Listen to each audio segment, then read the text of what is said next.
All right, just so we're all on the same page, this is gonna be one of those educational videos where I basically just talk to the camera. So it might be boring. If that's not your jam, you know what to do. Once in a while, I'll get a question regarding the height of my table saw blade and why I have it up, in their opinion, too high.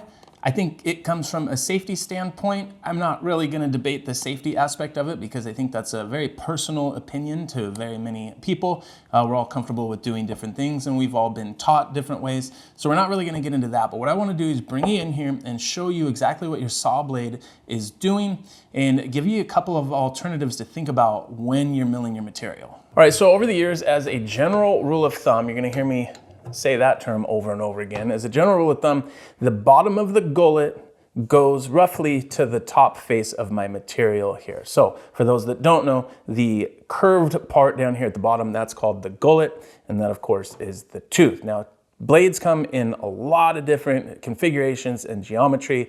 There's many manufacturers. Some manufacturers are better than others as far as really paying attention to what's going on here and producing a blade that works and makes sense as opposed to just trying to sell a saw blade. That being said, generally speaking, rip blades like this are gonna have less teeth and deeper gullets. Crosscut blades are gonna have more teeth and more shallow gullets. And if you get a combination blade, you're gonna have, well, a combination, you're gonna have some deep gullets and some more shallow gullets.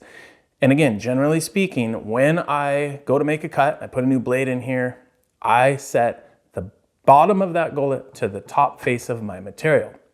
Now, for the most part, this works every single time the same way. You can see when I drive this material through here at what these teeth are actually going to be doing.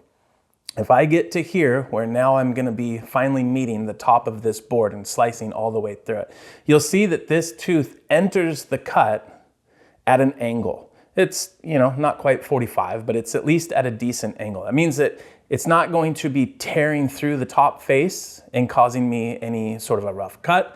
But it also means that it's not slamming down into the face and really shearing those fibers off and giving me an absolute pristine cut. Normally, that's gonna work just fine. You can see it better on this tooth. It's gonna shear down kind of at an angle into that top face. Now look at this tooth. When it exits, it's doing the exact same thing. It's sort of shearing on its way out. Now, typically speaking, on the table saw, most of the time, like 99.8% of the time, all your tear out or the bad side of your cut is going to be on your bottom face because the tooth exits the material and it has no support underneath here to compress those fibers to let this tooth shear its way through there and actually sever the wood fibers. So you're gonna experience more of a bad cut down here.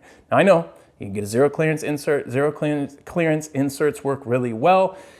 Most of the time, if you have one that's showing its age and it's starting to wobble and widen out a little bit because of blade deflection, especially on machine startup where the blade sort of does this until it balances out, that can be an issue, and then your zero clearance insert really isn't going to protect you much in there. So that being said, typically speaking, if you go bottom of the gullet to the top face of your material, you get a healthy balance between this blade or this tooth coming in here and sort of coming and hitting this at an angle and then also exiting at an angle. Look at what happens when we lower our blade, because I've seen some people say that you should only have your blade until it's just barely poking out over the top so that it just barely makes that cut.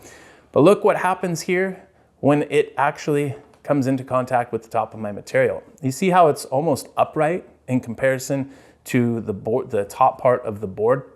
What that means is that as it cuts that top face of the material, it's kind of scraping along those edges. This is where you can get a lot more tear out or chip out on the top of your material, depending on the species, and more importantly, a lot of times depending on the grain direction, which we'll touch on here in just a second, because grain direction doesn't really get talked about on the table saw much, but it's not able to shear through that as easily. Now, the newer, sharper, nicer your table saw blade is, the less you're going to be dealing with these situations. But I have a feeling the vast majority of you are hanging on to your saw blades and making them work for all kinds of things as long as you possibly can. So this is mainly for you guys.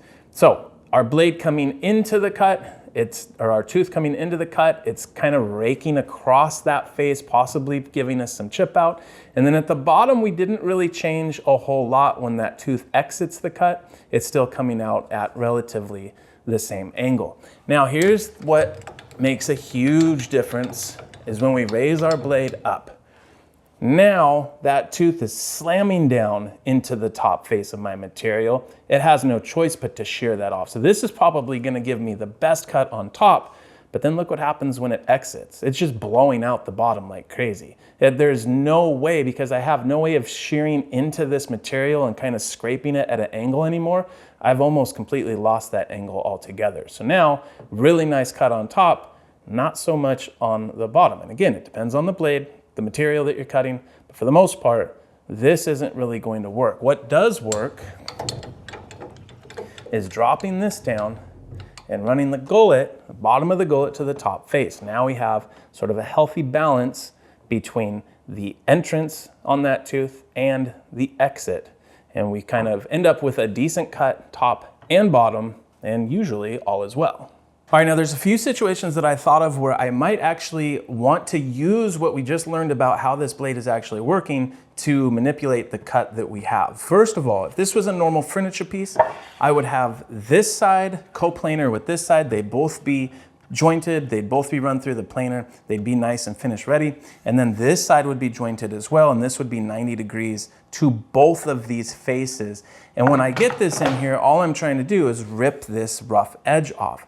If that was the case, I would have an option on grain direction. Going this direction, not a good thing. And again, like I said, this doesn't really get talked about too much. In the case of this material here, this is ash, and ash is extremely prone to chip out and tear out.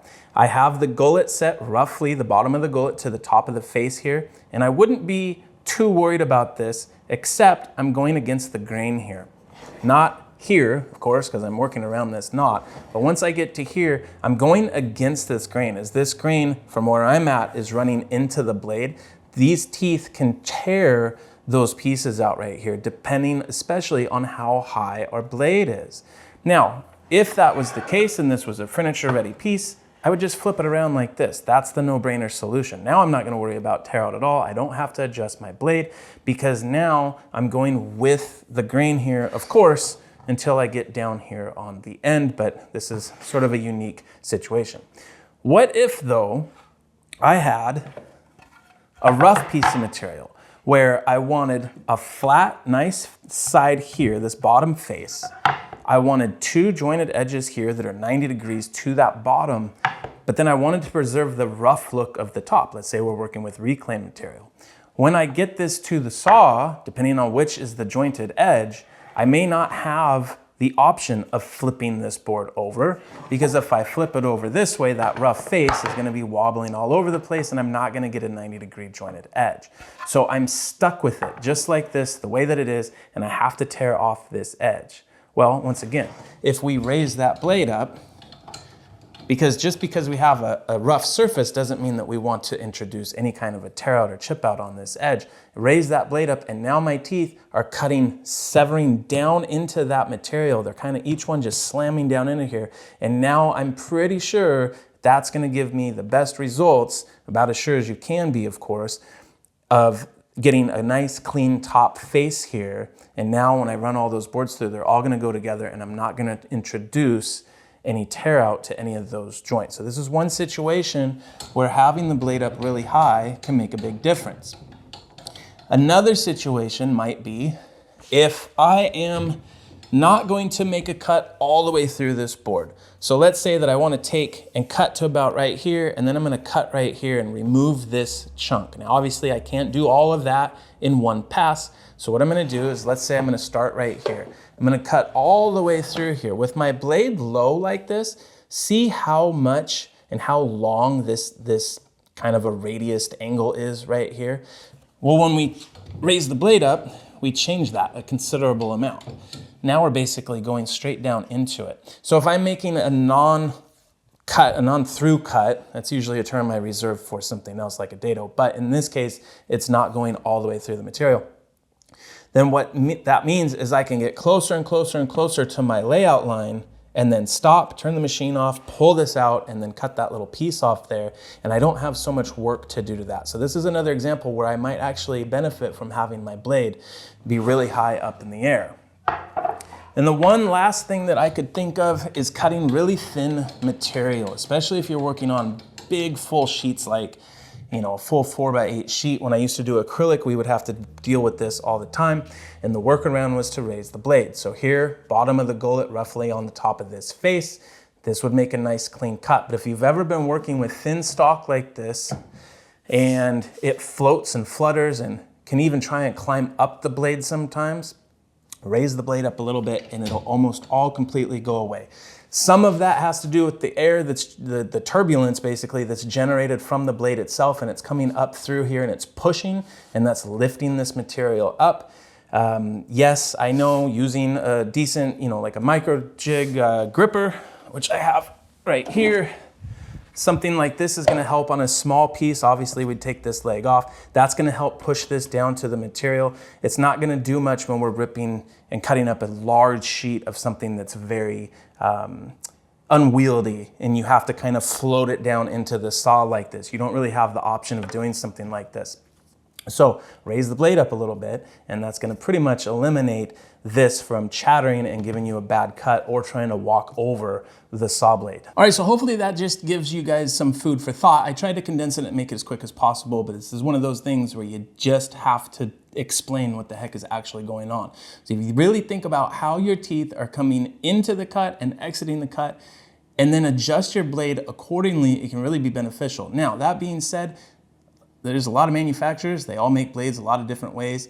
If you have the money and the resources and you can find specific blades for specific tasks, then you can control to some degree the hook angle on your blade. So that's where that tooth, how far forward does it come? How aggressive is that hook? Or how upright or even back behind is it?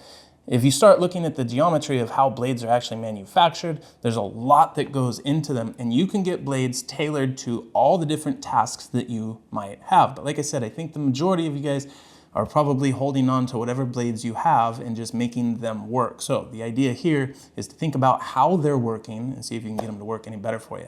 That's all I got for you guys today. Thanks so much for watching as always. See you guys in the next video.